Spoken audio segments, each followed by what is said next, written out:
Hey everybody, welcome to today's ECG. My name is Reid. Don't forget to go into the description and download the PDF of today's ECG so that you can follow along, make your own notes, save it for later. Don't forget to like and subscribe this content if you enjoy it. So let's go ahead and get started. So first thing we're going to do is look at the forest. Trees of the forest are our QRS complexes. So maybe down here in lead 2, I notice that I've got a beat, and then I've got this pause. Beat, pause. So what you notice here is we've got these groups that are beating kind of 2 at a time. Call this group beating.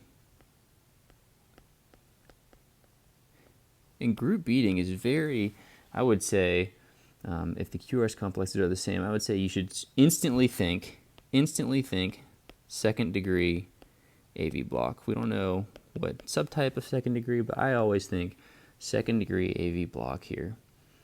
So let's do what we always do and go through our approach. So let's look at the atrial activity. So let's take a look at the P waves. There are P waves here. I see a P there. I see a P there. My P waves are upright in lead 1. They're upright in AVF. And so that tells me that these P waves are coming from the sinus node. These are sinus Ps. Okay, very good.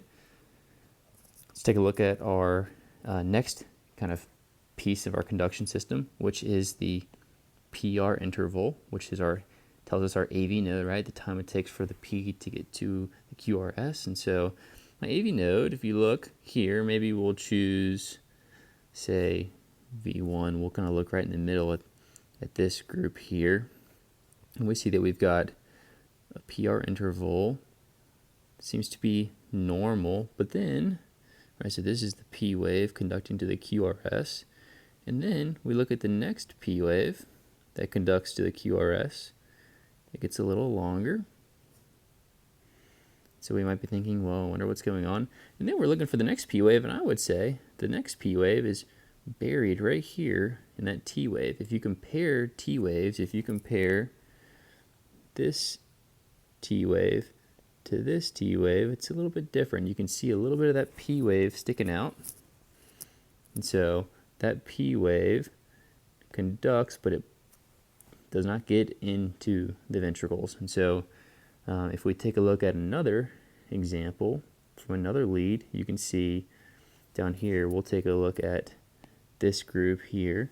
You can see P, QRS, P, QRS.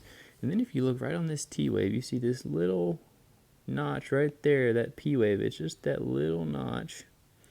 It's essentially, if I could draw it underneath it, it kind of looks like that would be our P wave.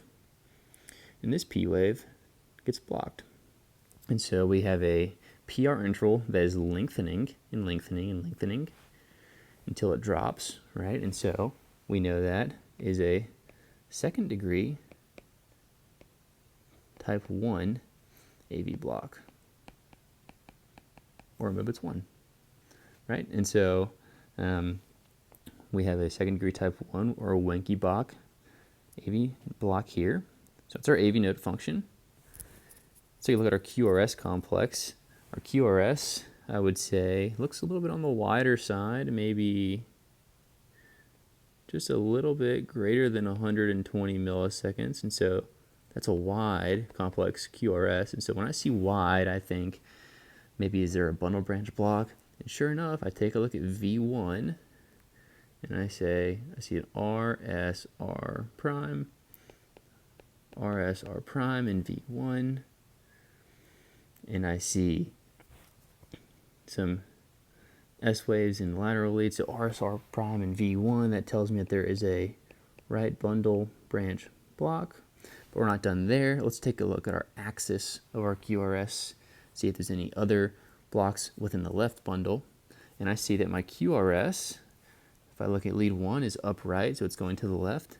But in AVF, it's going down. So this tells me that our QRS axis is going up and to the left. And that's not typical of right bundle branch block. Right bundle branch blocks usually have a normal or right axis. So we have a left axis. We have a left axis, and so that makes me think maybe in the setting of a right bundle branch block, maybe there's a fascicular block that's causing this. And if I look at leads 1 and leads 3, I notice that lead 1 has this little q, big R pattern, and lead 3 has this little r, deep S pattern. And so that is characteristic of a left anterior fascicular block.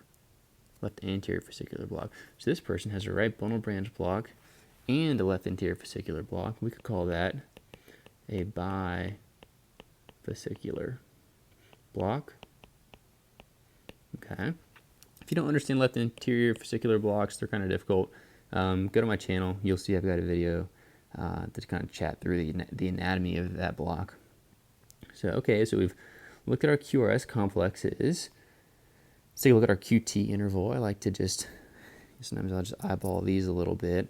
I'll find an R to R interval. Maybe we'll choose these down here in V5. And I measure halfway, and I make sure that that's not quite halfway, there's halfway. Make sure my T wave ends before, and it does. So I've got a normal QT. That's good. And the last thing I do is I look for pathological Q waves and ST changes throughout to make sure that there are no previous history of myocardial infarctions and no current ischemic changes, and I don't see any. And so as we put this all together, we've got a sinus rhythm with a sinus rhythm with a second degree type 1 AV block with our group beating that we said.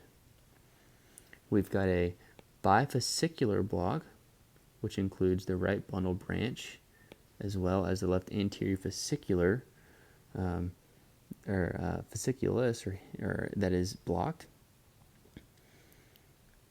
And so that is our ECG. So hope this helps. If you have any questions, throw them down into the comments. Don't forget to subscribe to the page so that we can continue making some awesome content for you. And if you have any questions, like I said, reach out. Love to answer them. Have a great day. See you tomorrow.